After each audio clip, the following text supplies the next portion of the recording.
El siguiente programa es clasificación T, para mayores de 18 años. Dirección de Espectáculos Públicos, Radio y Televisión. Ministerio de Gobernación.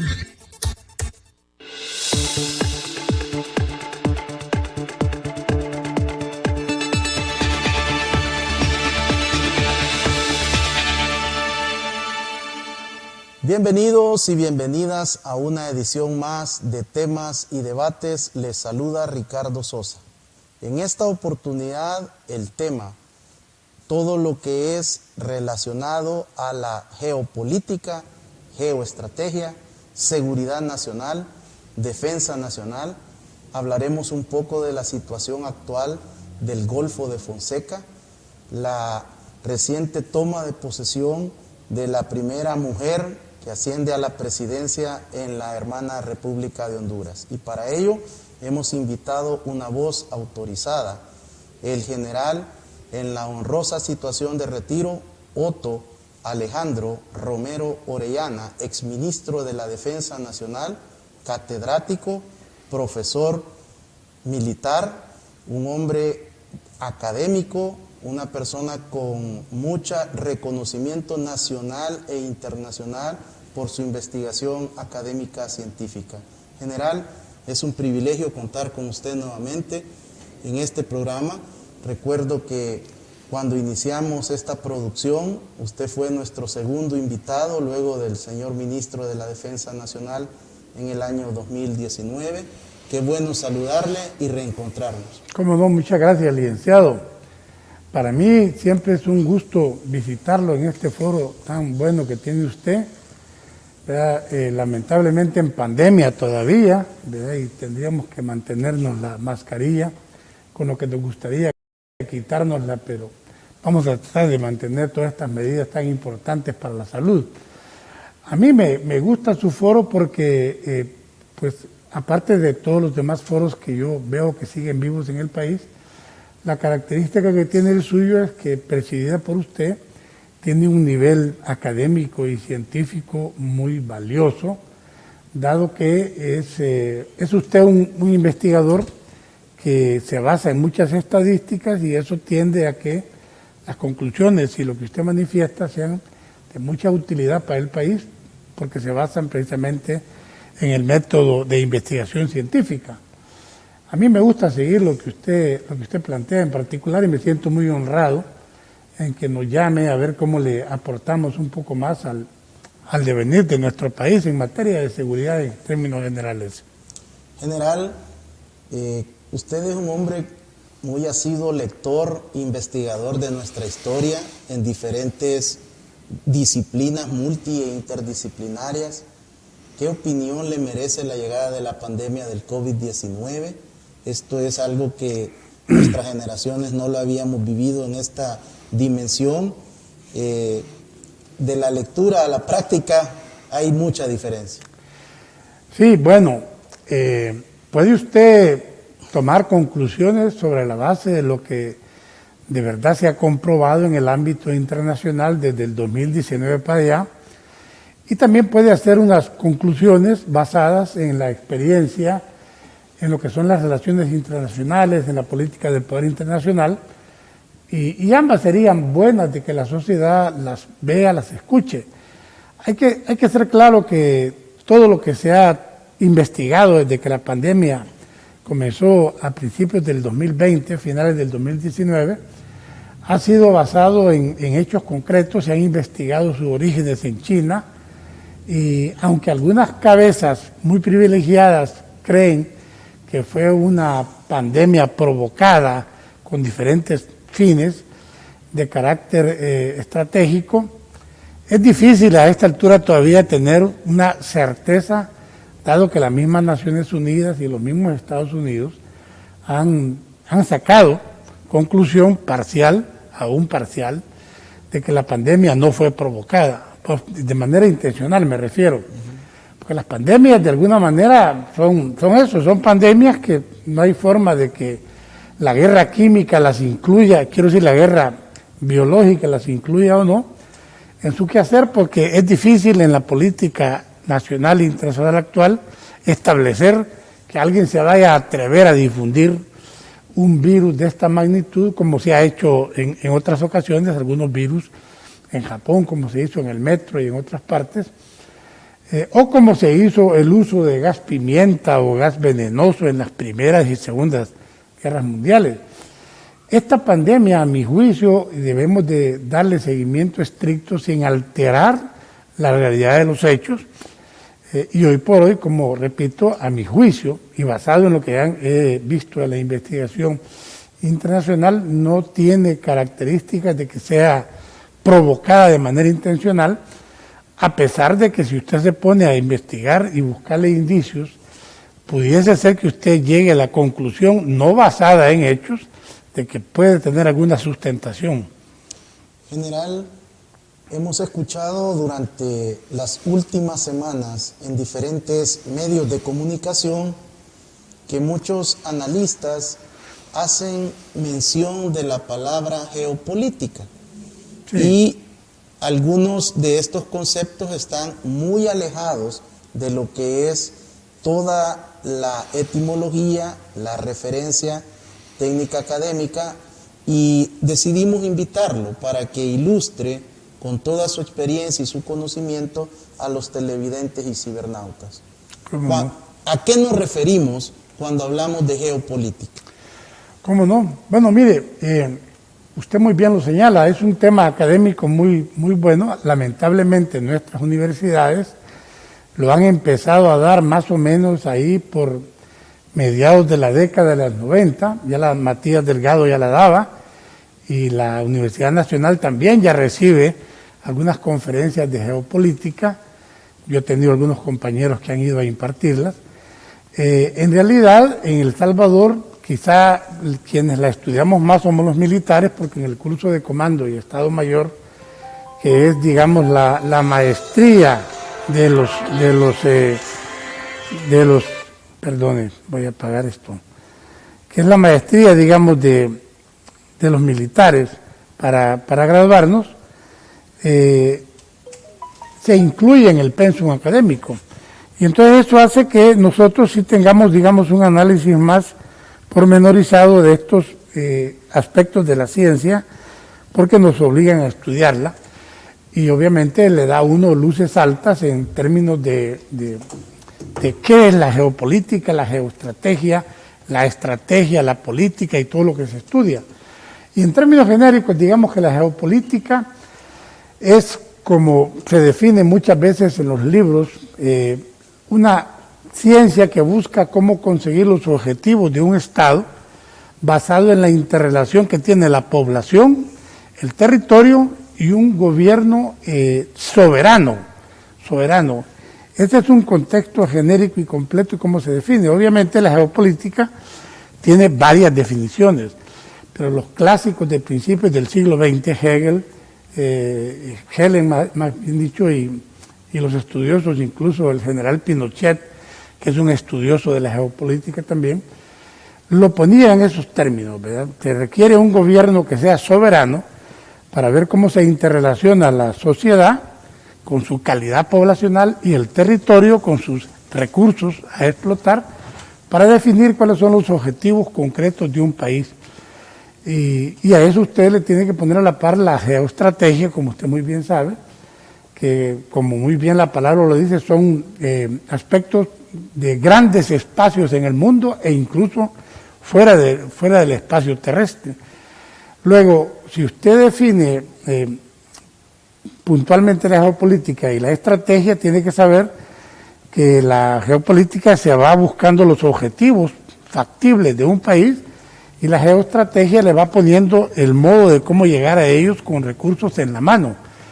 Entonces, en esa interrelación, las dos ciencias tienen que ver con el futuro de los estados, y como un buen estadista debe saber hacer uso de sus conocimientos para saber hacia dónde orientar sus objetivos dentro del país y fuera del país también, dado que las relaciones espaciales de los estados son muy importantes. Ahí tiene que ver con las comunicaciones, con lo que llaman en geopolítica el hinterland, el heartland, y eso hace que los estudiosos puedan centrarse y ver incluso cuando nace un país, por ejemplo, como Brasil, Vea usted que Brasil tiene su capital, que es Brasilia, en el mero centro del territorio. Porque son estudiosos que ya nacieron con una visión de geopolítica y cómo desarrollar un Estado metiendo su headland, que es Brasilia, en el mero centro de su territorio. Brasil es como un ejemplo clásico de cómo se funda un Estado nuevo y cómo se desarrolla un Estado nuevo. Y así sus fronteras, sus comunicaciones, sus headland, sus hinterland han ido interrelacionándose y ya ven la potencia que es Brasil ahora. Quizá lo que había que ver en estos términos es que hay una calidad poblacional, que los estados también tienen que ir desarrollando. Es decir, cada estado planificadamente tiene que ir viendo cómo le da calidad a su población. Y hoy por hoy, dado que estamos occidentalizados, se es más acercado a ser desarrollado a medida que usted tiene más cultura occidental. Eso es algo pues que algunos países de Oriente no les llamaba mucho la atención aceptarlo, pero finalmente ya en el siglo XX y XXI todo el mundo tiende a occidentalizarse, es decir, a parecerse mucho a los países europeos y a los Estados Unidos para poder llegar a un desarrollo pleno y de bienestar para su sociedad. Más o menos por ahí va lo que es conseguir calidad poblacional. Claro, estas son cosas muy amplias que requieren una charla para hablar solo de calidad de población en geopolítica, territorio en geopolítica y gobierno soberano en geopolítica. Pero eso es más o menos un bosquejo general que podemos plantear para comenzar, licenciado. ¿Cómo define una nación, un estado? ¿Cuál es esa hoja de ruta para tener su propia geopolítica y a través de la estrategia alcanzar esos objetivos? Sí, o sea, un Estado debe siempre tener una planificación nacional. Toda planificación de un Estado que se precie de ser ordenado debe ser inicialmente basado en su Constitución, y si no quiere tener esa Constitución tiene que hacer una apreciación nacional para crear una Constitución con una constituyente. Pero digamos que ya dada la Constitución, sea que tome la que está o que agarre otra, usted tiene que basarse en que el poder nacional tiene que ser utilizado como el recurso principal para alcanzar esos objetivos permanentes que le marca la Constitución. Especialmente están metidos en la parte dogmática, en la parte inicial de la Constitución, donde le habla de bien común, de seguridad jurídica, etcétera. Y obviamente en todo el resto del texto constitucional van recogiendo objetivos que lo que hacen es marcarle cuál es el fin del Estado salvadoreño, en este caso, hacia dónde lleva el bienestar de la sociedad basado en la Constitución. Y luego, obviamente, cada gobierno que llega toma esa Constitución que tiene los objetivos nacionales permanentes y hace lo que ellos llaman su plan de gobierno. El plan de gobierno, si se basa en la Constitución con verdadera objetividad, lo que hace es desarrollar objetivos nacionales que se llaman actuales, con la consideración que se llaman actuales debido a que usted tiene que asegurarse de que tiene recursos en la mano para conseguirlos. No se puede escribir planes de gobierno con aspiraciones incumplibles, como vemos muchos planes de gobierno. Hay planes de gobierno, por ejemplo, que dicen, bueno, vamos a eliminar la pobreza, vamos a eliminar la delincuencia, vamos a eliminar la corrupción. Esas son promesas imposibles de cumplir, ¿verdad? Todos sabemos que las lacras de la humanidad parten primeramente por la pobreza, la delincuencia y la corrupción. Son tres lacras que a todos nos gustaría que no existieran, pero viven con nosotros, ¿verdad? Es imposible que una sociedad no tenga corruptos tanto en el gobierno como en la empresa privada, no solamente hay en el gobierno.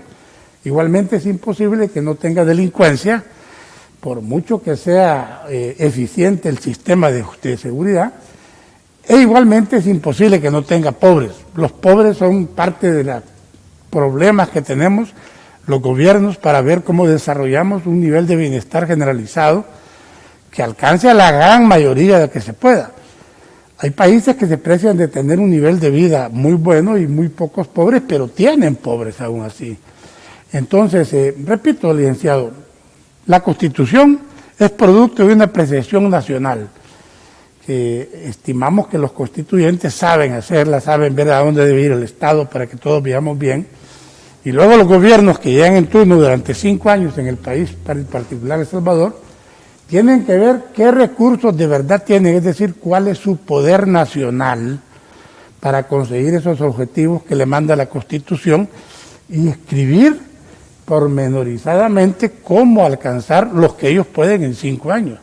No estar poniendo cosas ideales ahí que a todos nos gustaría, pero pecamos a veces de populistas cuando planteamos aspectos a la sociedad que no dejan de ser más que aspiraciones que no podemos alcanzar. Más o menos ese es, digamos, un planteamiento de cómo un gobierno debe meterse a conseguir sus objetivos de gobierno.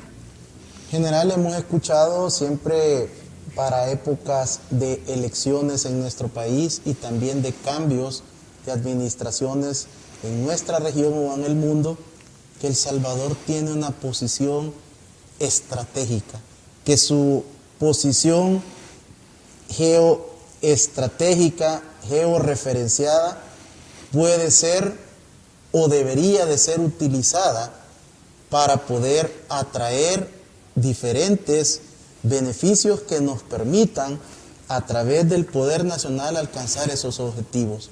¿Es cierto esto que se dice de nuestra posición o solo es por la ubicación geográfica? Sí, la posición geográfica y la ubicación geográfica relativa son importantes. Por eso es importante que los gobiernos sepan científicamente cómo aprovechar estos aspectos que la geopolítica le marca a uno. Por ejemplo, los polos de atracción mundial hoy por hoy en el siglo XX son los Estados Unidos, obviamente, Europa, Japón, China, incluso si quiere poner Rusia también. El más cercano a nosotros es los Estados Unidos. Seguramente los polos de atracción mundial antes de descubrir América andaban siempre todos en Europa, no habían otros. A medida que caminó el descubrimiento de América y vino un desarrollo de los dos continentes, los polos de atracción mundial han estado en diferentes lugares. Polos de atracción mundial se les puede llamar también países hegemónicos en la historia del mundo, los imperios, desde Roma, desde los griegos. Entonces, el polo de atracción mundial sirve para países como El Salvador porque nosotros no tenemos más que la soberanía que nuestro poder limitado nos permite tener. La sociedad debe saber que se es tan soberano en el mundo como poder se tenga.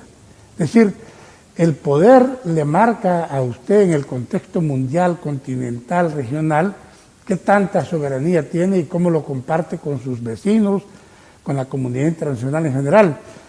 Incluso compartir una carta de las Naciones Unidas es ceder un poco de su soberanía, pero hay una soberanía compartida que en una sociedad desarrollada así se ve con naturalidad.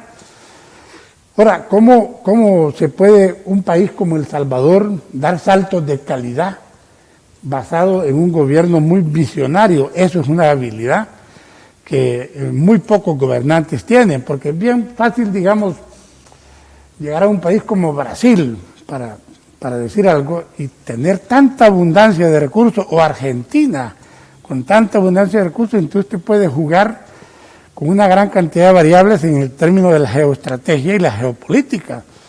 No así en países como El Salvador, que a pesar de su buena posición geográfica en el centro de América, hay que ver contextualmente que las líneas de influencia que tiene El Salvador vienen casi todas de los Estados Unidos. Es decir, nuestra política nacional, hay que ser claro en decirlo, no es autónoma, no tenemos autarquía, no podemos determinar nuestro destino encerrándonos en el territorio nosotros, porque no tenemos capacidad de hacerlo, ¿verdad? Entonces, lo normal es que la política internacional, especialmente los Estados Unidos, nos manda una interacción que no quisiéramos, pero esa interferencia que hay política, social, cultural, militar, nos marca el destino. Así, por ejemplo, ve usted que el conflicto que tuvimos de los 80, muchos de gente estudiosa de izquierda trataba de enfatizar que había sido un conflicto debido a la pobreza nada más. Obviamente, si la pobreza fuera generador de guerras, tendríamos guerras en casi todos los países del mundo. Pero no, el estar cerca de líneas de atracción mundial hizo que la interferencia de las variables externas potenciaran las variables internas que ya teníamos nosotros y viniera con esto un nivel de conflictividad que no se pudo detener, Pero claro, si hubiéramos vivido los salvadoreños encerrados, solo nosotros, seguramente no hubiéramos tenido guerra o hubiéramos tenido otro tipo de conflicto social, no el que tuvimos en el marco de la Guerra Fría. Luego, los saltos de calidad, licenciado, se dan en aspectos como, por ejemplo, cuando metimos las tropas en Irak. Ese fue un salto de calidad que pudimos haber aprovechado. Aquí vinieron en esos años que estábamos en el cargo, vinieron del Departamento de Estado y del Departamento de Defensa generales que manejaban los recursos que iban a Irak a ofrecerle a nuestra empresa privada a hacer negocios en Irak. ¿Verdad? También se nos ofreció, y esto es bueno que la sociedad lo aclare, que ya pocas veces lo hemos dicho, se nos ofreció ser lo que se llamaba un aliado estratégico no nato. ¿Qué significaba eso? Que solo lo era Argentina en algún tiempo. Que si hubiéramos podido nosotros firmar ese documento, nos hubiéramos casi desocupado de los gastos de defensa. Sin embargo, el gobierno en turno despreció esa oportunidad tan valiosa y rechazó convertirse en aliado estratégico no nato, con lo cual todo el armamento y recursos militares que la Fuerza Armada necesita, no tendríamos que haberlos comprado necesariamente. Y así podemos ir señalando que sí hay formas de cómo meterse a conseguir saltos de calidad, pero hay que ser ingenioso, por supuesto. Muchas gracias, General Romero, por esta primera participación en este programa especial, donde estamos aprendiendo mucho, donde usted nos está ayudando a comprender, a aprender y a desaprender algunos conceptos que por diferentes motivos no los teníamos muy claros. Al regresar conoceremos más de la seguridad nacional, de sus implicaciones y cómo podemos aprovechar el poder nacional para el logro de los objetivos estratégicos. Regresamos.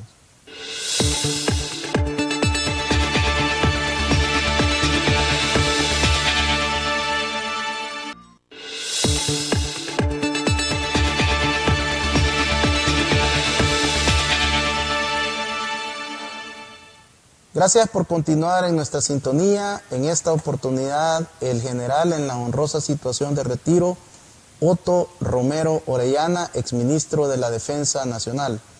General Romero, en su paso por la Fuerza Armada y puntualmente como exministro de la Defensa Nacional, usted dedicó gran parte de su estrategia a mejorar todas las escuelas de la Fuerza Armada, a poder brindarle a todo el comando de doctrina militar y sus diferentes escuelas un profesionalismo que trascendieran, y de hecho yo conservo el libro de la Defensa Nacional que usted desarrolló durante su gestión como uno de los libros de mi biblioteca particular, del cual hay una gran enseñanza académica de todo lo que es la defensa nacional.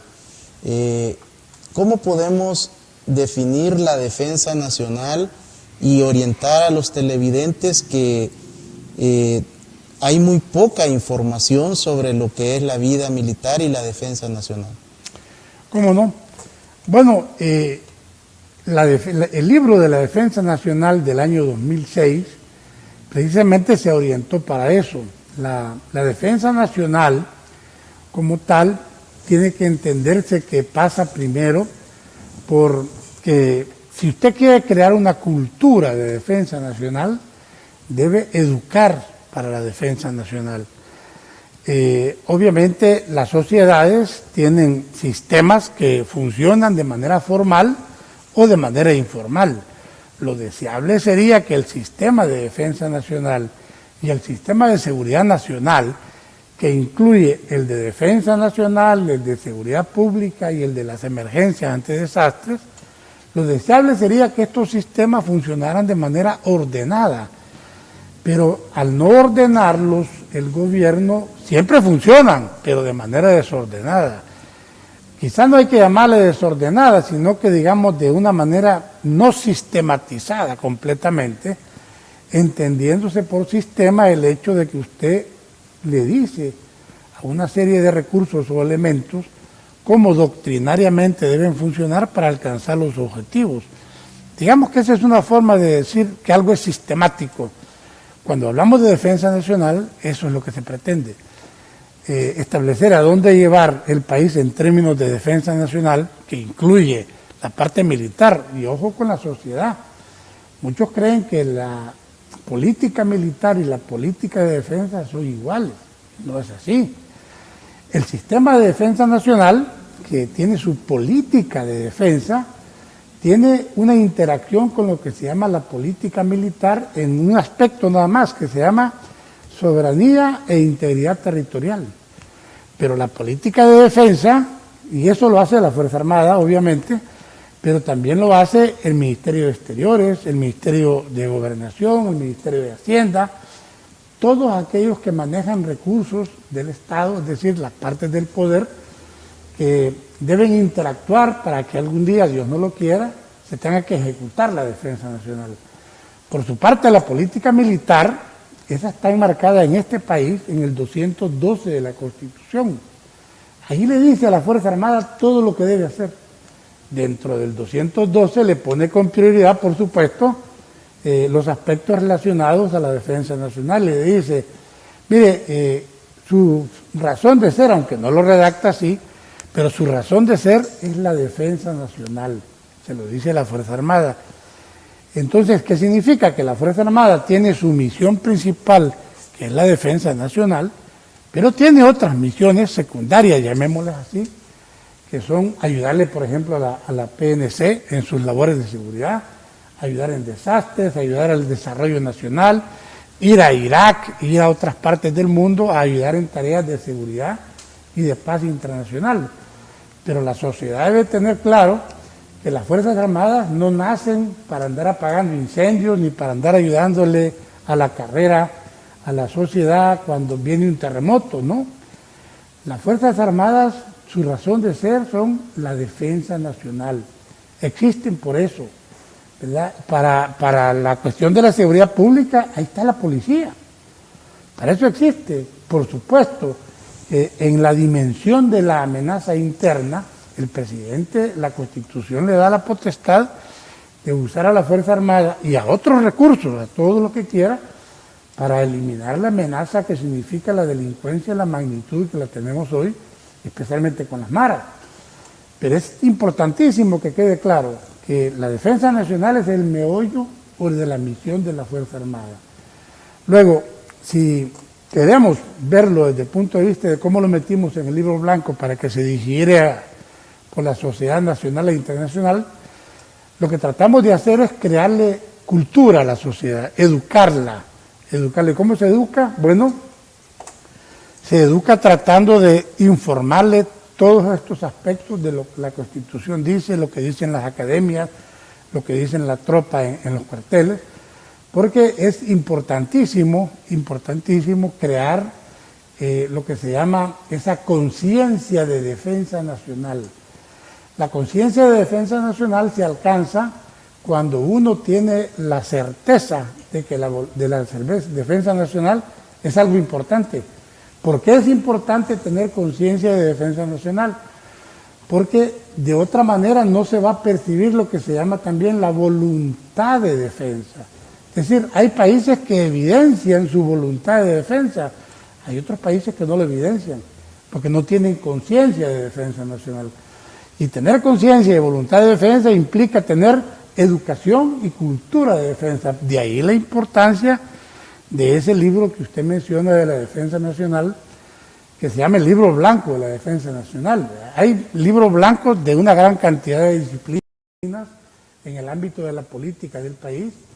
Por ejemplo, si usted se va a la historia de los conflictos del año 69, por ejemplo, hubo un libro blanco de la guerra, de la campaña militar de 1969, donde El Salvador planteó qué hizo y hacia dónde lleva el país. Ahí es un libro valiosísimo. Y así hay varios libros que a algunos no se les llamó libros de la defensa nacional o libros de política militar por cuestiones coyunturales. Pero si usted es un investigador y busca dónde se definió la actitud de un conflicto, verá que ese es un libro blanco, después de todo, donde se está evidenciando la estrategia del gobierno. Y nosotros en el libro blanco, en el año 2006, lo que quisimos hacer es decirle a los países del mundo, oiga, El Salvador tiene estos objetivos de defensa, estos son los actuales, estos son los permanentes, y vamos hacia acá. O sea, en el intercambio de tener transparencia y poder cooperar mutuamente con el desarrollo de los demás estados. Para eso sirve el libro. Entonces les reitero, el sistema de defensa debe ser ordenado, debe incluir aspectos de carácter militar, de carácter económico, de carácter político en general, digamos, tanto interno como externo, pero todo de manera interrelacionada, y de esa manera, si todos fuéramos educados en materia de defensa, si tuviéramos cultura de defensa, podríamos ahorrar un montón de recursos. Por ejemplo, hay que tener claro de que un país puede o no tener militares profesionales y puede o no tener una defensa nacional barata o cara. ¿Cómo se hace eso? Bueno, con la colaboración y conocimiento de todo el gobierno. Pero si el gobierno no tiene claro cómo manejar un sistema de defensa barato, termina encareciéndose. Es decir, que en vez de pagar un sistema de defensa barato, como dijimos, termina pagando militares profesionales, ¿verdad? Nosotros bien hubiéramos tenido, por ejemplo, cuando hablábamos del aliado estratégico no NATO, un alivio de ingreso de recursos, no los tuvimos. También, si no hubiéramos dejado congelado el servicio militar obligatorio en su tiempo, hubiésemos tenido un sistema de defensa más barato. Pero la coyuntura de la posguerra nos hizo soportar todo.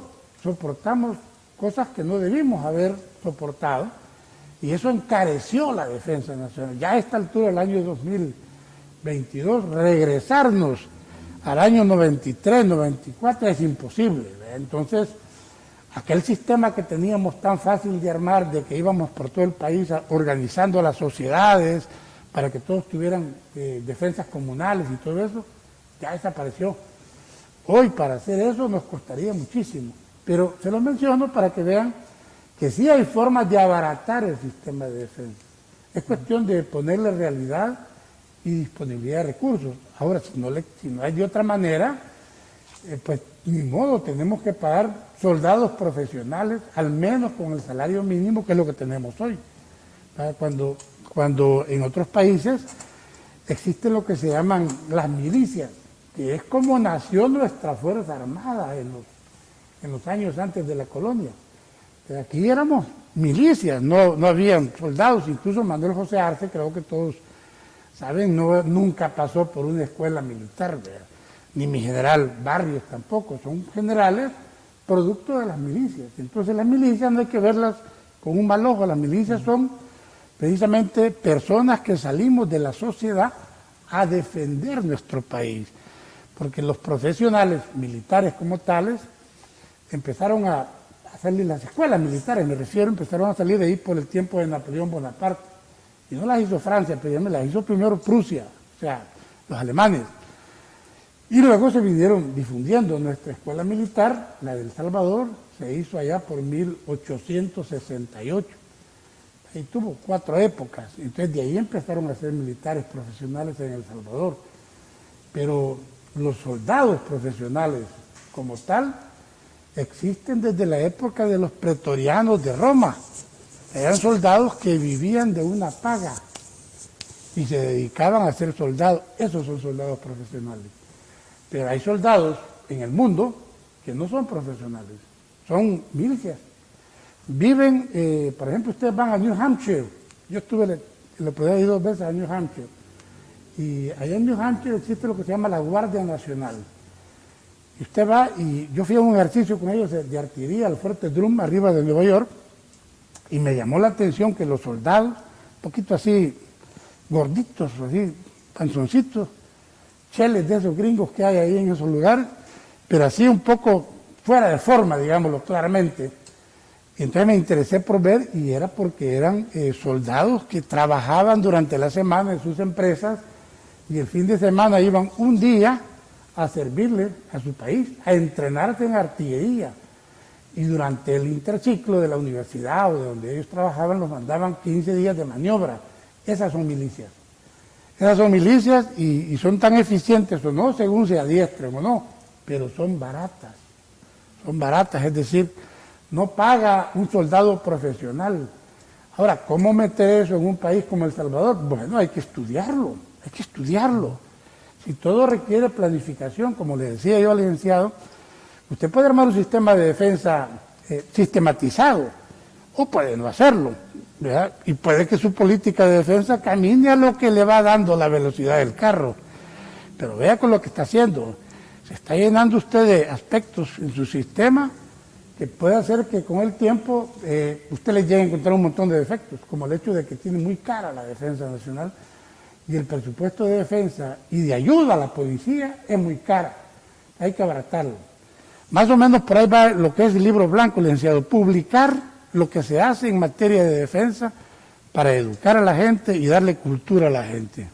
Sin duda, un gran aporte, un legado de su administración al país, ya que pudimos darnos cuenta a través de esa obra, de este libro blanco de la defensa nacional, que no es como muchos nos querían hacer creer la importancia de la defensa nacional como una cultura y la importancia, la relevancia y el rol de nuestra gloriosa Fuerza Armada, que por cierto, general, finaliza el 2021 como la mejor Fuerza Armada de América Latina, evaluada por diferentes países, no solo en El Salvador, sino que en todo el continente.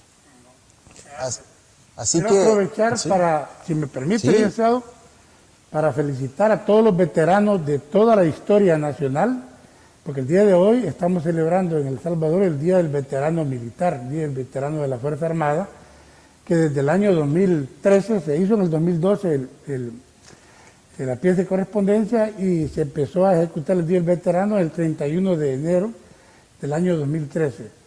Así que mis felicitaciones para todos los veteranos y nuestra gratitud como salvadoreños, principalmente a todos esos que murieron en defensa de la patria. me sumo a este importante mensaje.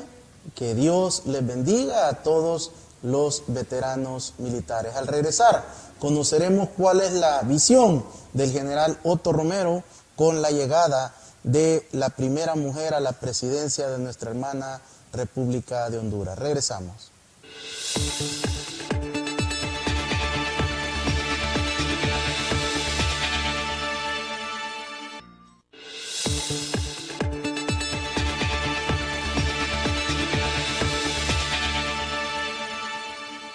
Muchas gracias por continuar en nuestra sintonía. Esta noche el general, en la honrosa situación de retiro, Otto Alejandro Romero Orellana, exministro de la Defensa Nacional. General, hace algunas horas en la hermana República de Honduras, la señora licenciada en Administración de Empresas, Xiomara Castro de Zelaya, asume como la primera mujer presidenta en 200 años de República. ¿Qué lectura le deja este cambio trascendental en la política hondureña y también su vinculación con el expresidente Mel Zelaya, que también coincidió en la administración en la cual usted fue ministro de la Defensa? Claro, mire, yo tuve relación con la República de Honduras a través de sus funcionarios de defensa, el general Vázquez Velázquez, que él estaba con el presidente Mel Zelaya, y luego, antes de mi cargo y después de mi cargo, hubo una buena relación con Honduras. El hecho que esté la señora presidenta, a mi juicio, hay que esperar a ver si su política va a ser formalmente orientada al bienestar de los hondureños, considerando que somos vecinos tan cercanos, o nos va a dar sorpresas en su política interna. Todavía estamos un poco prematuros para saber qué tanto ella se va a meter en aspectos que nos atañen a nosotros en defensa nacional. La verdad es que con Honduras somos los países que más nos parecemos a través de la historia. Mi general Francisco Morazán, hondureño, que su país favorito éramos nosotros, ¿verdad? Dejó sus restos, legados aquí en este país. Y así, si usted empieza a ver la historia de Honduras, verá que tuvimos presidentes hondureños nosotros, el señor Juan Lindo, mi coronel Lemos, que era de ascendencia hondureña, su familia. Pero eso, a mi juicio, habíamos nosotros logrado hacer una sólida relación con Honduras hasta que vino el quiebre de la campaña de 1969, que lamentablemente se dio. Desde entonces, a mi juicio, los hondureños han estado muy inquietos, dado que militarmente nosotros fuimos los victoriosos. Entonces eso queda como una espina ahí clavada, y sí hemos sentido, porque todavía yo agarré veteranos del otro lado, y no deja uno de percibir que hay algún problema, dado que la sociedad misma empuja.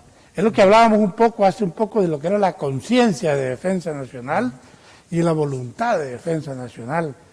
Entonces pareciera que son cosas que no tienen importancia, pero sí la tienen. Eso le puede marcar el inicio de un conflicto o no, ¿verdad? Porque ya ves que los conflictos, después de todo, se dan cuando un bien que existe ahí, hay dos estados estadounidenses que creen tener derecho a poseerlo, y la ley está del lado de uno según mi punto de vista y del lado del otro según su punto de vista.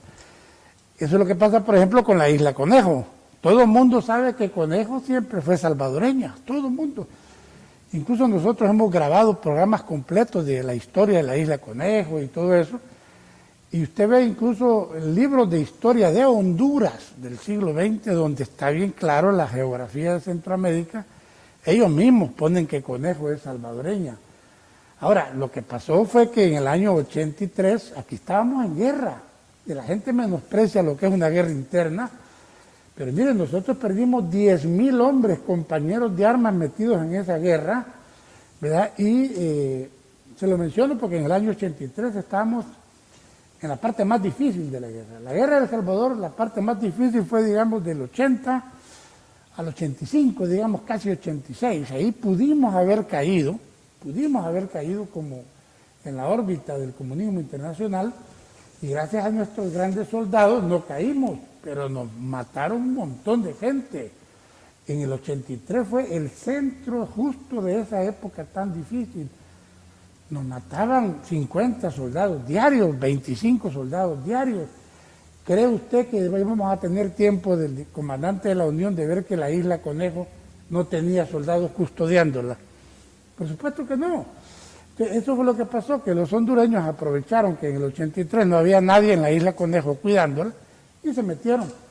Para cuando llegó el año 88 mandaron la primera carta del gobierno salvadoreño reclamando, pero de ahí viene un devenir diplomático que es difícil de explicarle en tan poco tiempo, licenciado. ¿No fue orden del comandante general de la Fuerza Armada o del jefe del Estado Mayor, retírense de Conejo, sino que fue la misma operatividad del conflicto que obligó a dejarla sola?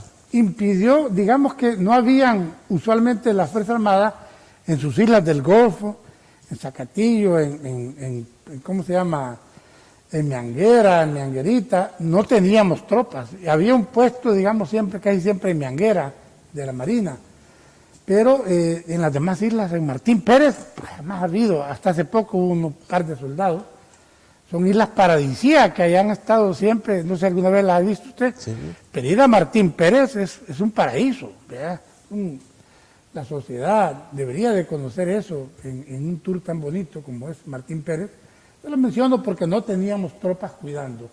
Entonces en el 83 llegó Honduras, tomó posesión ilegal, y desde el 88 hemos mandado notas, y estando en guerra, pues ha caminado la coyuntura como ha caminado, ha habido intenciones diferentes, y luego ya con el fallo del 92, que le dejaron desde Ramaditas hasta la Cotú a Honduras, entonces Honduras alega que como le dejaron la parte del continente, la isla es de ellos también, porque está enfrente de lo que les dejaron.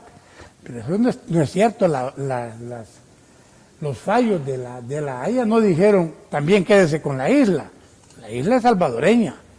Este es un abuso de Honduras, pero obviamente ha habido mucho tacto, mucha diplomacia de por medio, y por eso es bueno tener un poder militar y un poder nacional sólido y con credibilidad de uso, porque la disuasión es el camino para evitar que los países pierdan terreno. País que no sabe disuadir con sus fuerzas armadas o con su poder nacional, usualmente le van quitando terreno. Solo fíjense, por ejemplo, la isla Perejil. No sé si se acuerdan, hace como unos años. Perejil es un islote que está a 200 metros, un peñón de Marruecos, pero es de España. Es de España en lo que es Gibraltar, en lo que es enfrente de Gibraltar. Un día se le ocurre a Marruecos tomarse Perejil y inmediatamente llegó a España a sacarlo. Es el poder nacional, es la disuasión. Claro, nosotros tenemos que tener mucho tacto para que el status quo del Golfo se mantenga con la señora presidenta nueva de funciones, tan pacífico como se pueda. Y ojalá que ese tratado que han firmado entre Nicaragua y el presidente saliente de Honduras no vaya a ser un escollo que nos vaya a terminar de arruinar la paz que también hemos tratado de conservar. A pesar de que los que hemos estado en el cargo hemos sabido que la isla es nuestra, hemos sido muy prudentes, ¿verdad? Y no empujar a los políticos a que nos metamos en un conflicto que nos pueda traer desastrosas consecuencias. Así que lo recomendable es mantener ese status quo. ¿Verdad? Ojalá que lo logremos y ojalá que la señora presidenta tenga la claridad de que su política de defensa, especialmente con El Salvador, debe ser lo más cordial que se pueda, porque somos dos países que lo que menos necesitamos es otra guerra. ¿Por qué después de 30 años, general, ha sido imposible encontrar esos líderes, lideresas, que puedan buscar la armonía y que puedan generar esa administración soñada por los tres países y que esta cooperación permita el desarrollo? ¿Qué ha pasado? ¿Qué falta? ¿Qué necesitamos para lograr cumplir esa resolución de La Haya? Bueno, la Haya se extralimitó en sus funciones, si usted la ve desde la óptica de El Salvador, dado que estimó establecer aspectos que no se le habían pedido, ¿verdad? Gracias a Dios Nicaragua no era parte del fallo, y con eso pues no había forma de ejecutarlo en el Golfo. El problema es que hoy con la participación de Nicaragua eso cambia un poco el panorama y hay que tener mucha habilidad diplomática para mantener ese status quo como se pueda.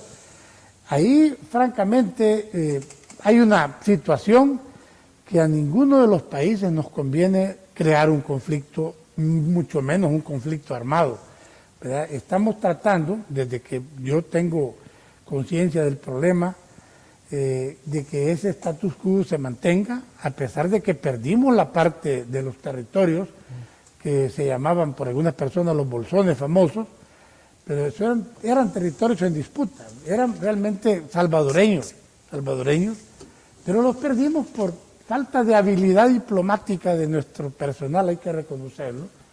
Eran nuestros y los perdimos por falta de habilidad diplomática. Ahora, Conejo no debe ser motivo de un conflicto armado de ninguna manera. Tenemos que saber cómo recuperar Conejo sin llegar a provocar una agresión armada que nos puede afectar a todos. Lo hemos llevado bastante bien. Es cuestión de, como usted muy bien dice, de que los líderes de los tres países y sus ejecutores militares, tanto el jefe de la Fuerza Naval, el jefe del Estado Mayor y el ministro de Defensa Nacional de los tres países, sepan cómo llevar a buen término este problema del Golfo. El Golfo lo que necesita es más seguridad y más desarrollo, no más conflictos que van a destruir los pocos recursos que tenemos en Centroamérica. ¿Por qué puede ser apetecible por las grandes potencias el Golfo de Fonseca? ¿Cuál es esa visión geoestratégica, geopolítica que puede tener la zona del Golfo? Sí.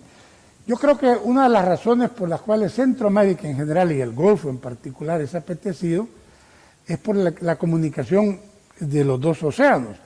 Ya Honduras acaba de ser el canal seco, ¿verdad? Nosotros bien podríamos aprovechar y hermandarnos con ellos en una buena relación.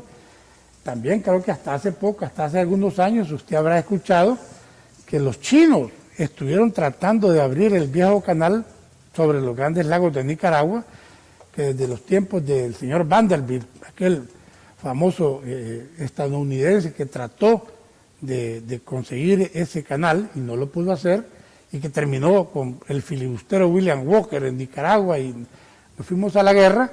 Todo comenzó por eso mismo, por el canal interoceánico de Nicaragua. Y luego los Estados Unidos, que le presionaron a Colombia para que soltara a Panamá de su poder, y luego Panamá, ya independiente, los Estados Unidos le construyeron el canal que los franceses no habían podido hacer. Les menciono todo esto a la sociedad para que vean que la comunicación de los dos océanos ha sido, de alguna manera, como decía el licenciado, parte de la posición privilegiada de Centroamérica y de El Salvador en particular, pero también es parte del problema en que nos pueden meter las grandes potencias por sus líneas de acción cuando tienen intereses especiales en zonas como el Golfo de Fonseca. Es un paraíso. Yo no sé cuántos han conocido el Golfo de Fonseca, es un paraíso, y aparte de eso, el puerto de la Unión es el único que tiene para barcos de gran calado, creo que son 16 metros, y no así el puerto de los hondureños, de Amapala, de San Lorenzo, que no tiene tanto calado. Entonces, esa es una razón suficiente para que vean ustedes que el Golfo tiene una trascendencia marítima y geopolítica que hay que cuidar mucho. La isla Conejo da mar territorial, es decir, genera territorio marítimo, y eso hace que se cruce con las líneas del Salvador, que antes no pasaba. Pero espero yo que eso se llegue a resolver en el sentido de que las grandes potencias, que como se oye hoy que está China queriendo hacer una zona de base en la zona, vean primero el interés salvadoreño. El problema puede ser que por su interés geoestratégico ellos terminen dejando a El Salvador metido en un problema con Honduras tan fuerte o peor que antes, aunque ellos logren sus objetivos como país hegemónico en el mundo que son. Eso sería una gran deslealtad para nuestra sociedad. General Otto Romero, quiero agradecerle por haber aceptado mi invitación, por esta buena plática, esta excelente conversación y por supuesto por su servicio a la población y cibernautas en ilustrarlos y orientarlos en estos conceptos que desde su disertación pues suenan fáciles. Estamos para servirle, licenciado. Ya le reitero que su foro es un foro privilegiado. Aquí se puede uno aprender con la interacción con usted muchas cosas y tratar de darle a la sociedad lo poco que todavía le podemos dar en nuestra situación de retiro. ¿Algún libro, alguna situación que esté trabajando, porque siempre está inquieto usted en el quehacer académico? ¿Podremos conocer algún legado escrito de Otto Romero en los próximos años? Bueno, es difícil. Cuando estuvimos en el cargo sí escribimos la historia de la Fuerza Armada, está escrita, la sociedad debe saber que está escrita. No la publicamos porque yo no quise que el presidente Saca y yo la firmáramos, porque tenemos mucho enemigo de la Fuerza Armada, y lo que nosotros al firmar lo hubiéramos convertido en una versión oficial de la guerra, y todos esos enemigos que andan en todos esos juzgados viendo cómo condenan a nuestros generales y coroneles en Estados Unidos y el mundo, hubieran aprovechado esa firma nuestra para sacar cosas ahí que les podrían servir en los juzgados. Esa fue la principal razón por la cual no firmamos ese libro de historia de la Fuerza Armada, pero sí está publicado. Se lo dimos a un señor general que nos colaboró mucho en la elaboración para que lo publicara, y está publicado. Entonces queremos decirle que sí, lo escribimos y vamos a seguir escribiendo cosas, licenciado. Vamos a invitar al general en la situación de retiro también que nos venga a comentar, porque es la historia del conflicto desde la versión de la Fuerza Armada. Importante también brindarle la oportunidad, ya que es parte de nuestra historia. Así llegamos al final de este programa, esperando haber cumplido con la misión de brindarle un ponente, un panelista de tan alto nivel para que usted pueda quedar orientado, aprender y que tome sus propias decisiones. Que el Señor le bendiga.